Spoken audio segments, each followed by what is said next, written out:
Namaskar, Dr. Atmaram Pawar. Welcome to NEP Parayana, series based on my understanding and your suggestion regarding the implementation of NEP. आज का अध्याय 22वां है. इसमें देखेंगे हम इम्पोर्टेंस ऑफ मदर टंग और multilinguistic approach of NEP. कि NEP बोलता है कि स्कूल में कम से कम 5वीं कक्षा तक या अच्छा रहेगा 8वीं कक्षा तक आप लोकल लैंग्वेज में या मदर टंग में एजुकेशन दे. दूसरी बात है कि 3 लैंग्वेज पे इम्पेसिस करना चाहिए. तो एक आपकी मदर टंग लोकल लैंग्वेज, एक इंग्लिश, क्योंकि हमें ग्लोबल भी बनना है. Indian student should be become as the global standard. और तीसरी समझे कि राष्ट्रभाषा हमारी हिंदी है. तो कौन सी भी पकड़ो कि हमारी 3 लैंग्वेज वाली पॉलिसी है, तो सिर्फ इंग्लिश या नहीं या सिर्फ लोकल लैंग्वेज ही नहीं, ये अच्छा रहेगा. और तीसरी बात है, गवर्नमेंट अभी लैंग्वेज ट्रांसलेशन मिशन बनाने की सोच कर रहा है. तो ये अभी स्कूल तक लैंग्वेज सीमित नहीं रही. हायर एजुकेशन में जाओ, टेक्निकल एजुकेशन हो या हायर एजुकेशन हो. एग्जाम्पल दे रहा हूं मैं टेक्निकल एजुकेशन का. तो technical education government of Maharashtra बोलता है कि under ability enhancement courses 2 credit should be English and 2 credit should be other Indian languages. तो यहाँ अभी शुरुआत हो गई कि हायर एजुकेशन में ना सिर्फ इंग्लिश में पढ़ाई, बट बुक्स भी चाहिए, लेक्चर भी चाहिए, इंटरेक्शन भी चाहिए, वो दोनों लैंग्वेज में होनी चाहिए. तो क्या फायदे होते हैं? तो पहला देखो कि NEP डॉक्यूमेंट से तो हमारी जो भी लैंग्वेज है इंडिया की मल्टीलिंग्विस्टिक कंट्री है, उससे से 220 लैंग्वेज आज खत्म हो गई है.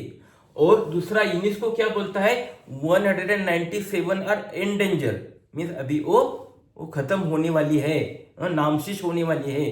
तो इंडिया की जो समृद्धि, जो कल्चरल स्टेटस है, वो हमारा जा रहा है. क्या हो रहा है, यूनेस्को दूसरी क्या बात कर रहा है कि 40% ऑफ ग्लोबल पॉपुलेशन जो भी स्टडी कर रहा है वो खुद की मदर टंग में नहीं स्टडी करता, दूसरी लैंग्वेज में, इंग्लिश में करता है.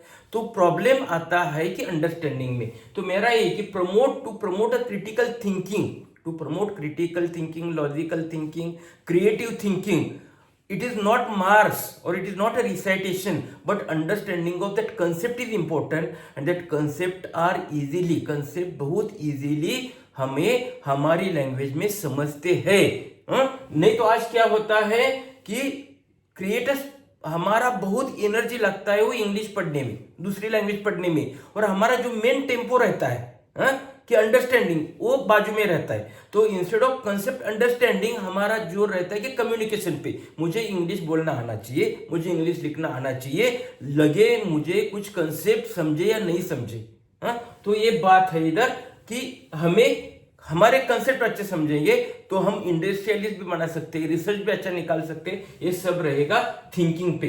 Creating a space for other activities.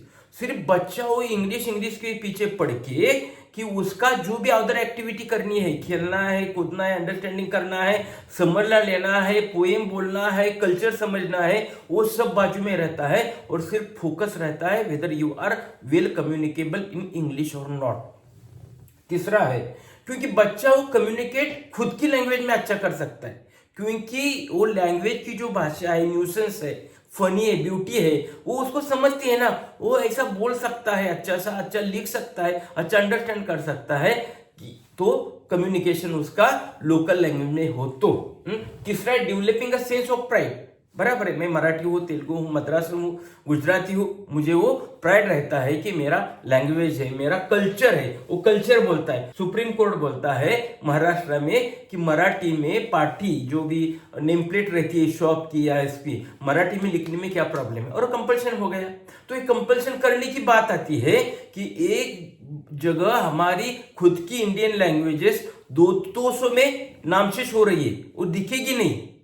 आज ही देखो, अभी तुकाराम महाराज का हमारा अभंग किसको बोलना है, तो अभी नया जनरेशन बोलेगा. तो तुकाराम महाराज ने जो कल्चर महाराष्ट्र का खड़ा किया है, वो कब हमें समझेगा, जब समझेगा जब मुझे मराठी आ जाएगी. यही बात है इधर, द इंपॉर्टेंस और the benefit of that language policy की जो बोलता है कि 3 लैंग्वेज में ले लो, और हिंदी में चाहिए कि हमारा राष्ट्र हमें समझेगा हम हिंदी में गए तो, क्योंकि पूरा इंडिया हिंदी बोलता है. तो यही है. मगर इंग्लिश तो हमें चाहिए भाई, ये भी इंपॉर्टेंस है. सिर्फ हमें गुजराती, मराठी, तेलुगु बोल के नहीं होगा, क्योंकि हमें ग्लोबल बनना है। क्योंकि इंडिया ही देखो, सबको कॉन्स्टिट्यूशन ही बोलता है, हमारा सब कॉन्स्टिट्यूशन ही बोलता है कि हमारे रूल्स रेगुलेशन जो है तो इंग्लिश में होने चाहिए, और इंग्लिश में है। दूसरी बात है, सब साइंस देखो, मेडिसिन देखो, हेल्थ एस्पेक्ट देखो, पूरा पूरा मशीनरी देखो, पूरी प्रोसीजर देखो, वो इंग्लिश में है, तो इंग्लिश आनी ही चाहिए। तीसरी देखो, कॉलेज का एजुकेशन देखो, रिसर्च आर्टिकल, हर एक रिसर्च आर्टिकल इंग्लिश में बनता है। जो कंट्री में उनके खुद की लैंग्वेज में बनता था, वो भी अभी कन्वर्ट कर रही है, क्योंकि जो हम बना रहे हैं इनोवेशन, वो लोगों को मालूम तो होना चाहिए और हमें भी समझना चाहिए, तो इंग्लिश तो पक्की चाहिए। शॉप देखो, एडवर्टाइज देखो, कुछ भी देखो, इंग्लिश लगती है।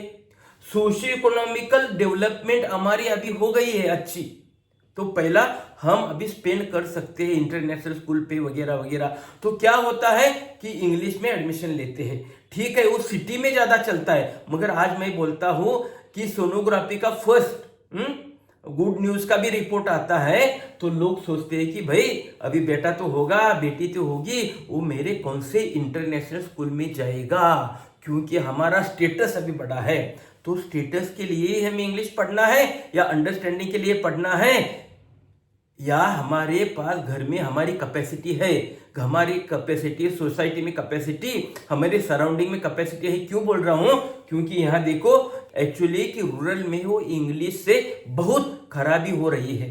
बच्चों में घर में इंग्लिश नहीं बोला जाता, मम्मी पापा इंग्लिश नहीं बोलते, भाई इंग्लिश नहीं बोलता, गांव इंग्लिश नहीं बोलता, मगर वो बेटा इंग्लिश स्कूल में जाता है, टाई लगा के जाता है, बस से जाता है, और रिसाइटेशन करता है, और टीचर भी हमेशा बोलती है वेल डन, बेस्ट, एक्सलेंट। तो गाड़ी ऐसी चलती है, 10th तक चलती है, 12th तक चलती है, और 10th में 12th में समझता है कि बच्चों को कुछ भी नहीं आता।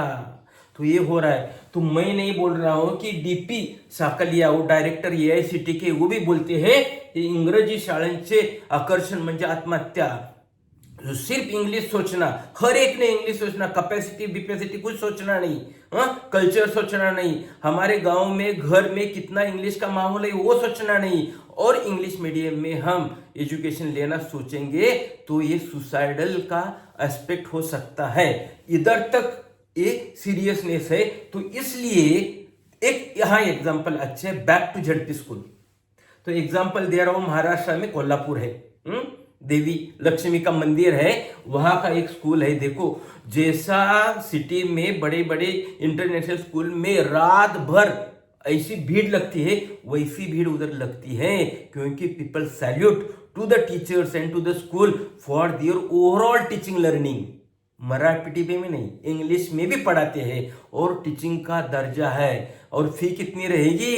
फी रहेगी 700-800 हजार रुपए। और दूसरा देखो यहाँ इंग्लिश मीडियम की, पुणे की न्यूज है, इंग्लिश मीडियम से 1500 के ऊपर स्टूडेंट इंग्लिश मीडियम छोड़ के मराठी मीडियम में एडमिशन ले लिया। ये दो बातें हैं। मैं बोलता हूं back to ZP school, ZP school में भी अच्छा रहेगा। और बहुत अच्छी बात बोली है यहाँ कि सचिन धनवटे है, नासिक से, नाम धनवटे है, तो धन का उनको पता चलता है। उन्होंने एक क्या बोला है, भाई ने मैंने देखा कि मेरी लड़की को भी इंग्लिश मीडियम डालना था, तो फीस थी 1 लाख, 1.25 लाख, 1.5 लाख रुपए। तो मैंने डिसाइड किया कि मैं ZP स्कूल में पढ़ा हूं, मेरी बेटी में स्कूल पढ़ेगी तो मुझे फ्री एजुकेशन है, लड़की को तो कुछ नहीं भरना पड़ेगा। वही 1.5 लाख मैं 15 साल SIP करूंगा, शेयर मार्केट में डालूंगा, या सिर्फ बचाऊंगा तो भी 15 लाख हो जाएंगे, और शेयर मार्केट में डालूंगा तो वो बोलते हैं कि मेरा 15 करोड़ तक वो उसके नाम पे पैसा इकट्ठा होगा। अभी वो हमारे जैसे, हम भी ZP वाले हैं, कुछ पढ़ेगी, जब वो ग्रेजुएट होगी उसके पास 15 करोड़ के ऊपर उसकी खुद का पैसा होगा, जो पिताजी ने उनके स्कूल में इंग्लिश स्कूल के देने के सिवा ZP स्कूल में लगाया, अच्छी ZP स्कूल देखी और उधर पैसा लगाया, तो definitely she will be entrepreneur. इतना पैसा लगाने के बाद वो तो कहाँ जॉब नहीं करेगी, ऐसा नहीं है कि, तो दोनों में बैलेंस होना चाहिए। तो बैलेंस करने के लिए खुद की, समाज की और इंस्टीट्यूट की जिम्मेदारी है।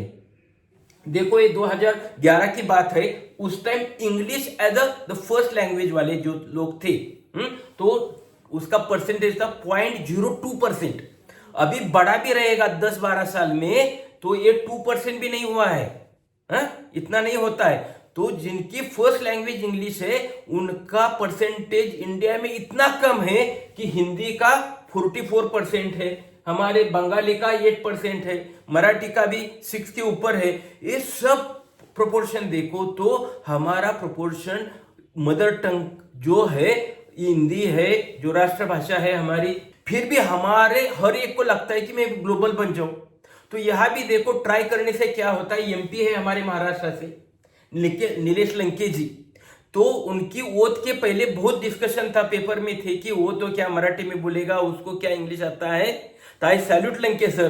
तो लंके सर ने उनकी ओथ ली, वो इंग्लिश में ले ली थी।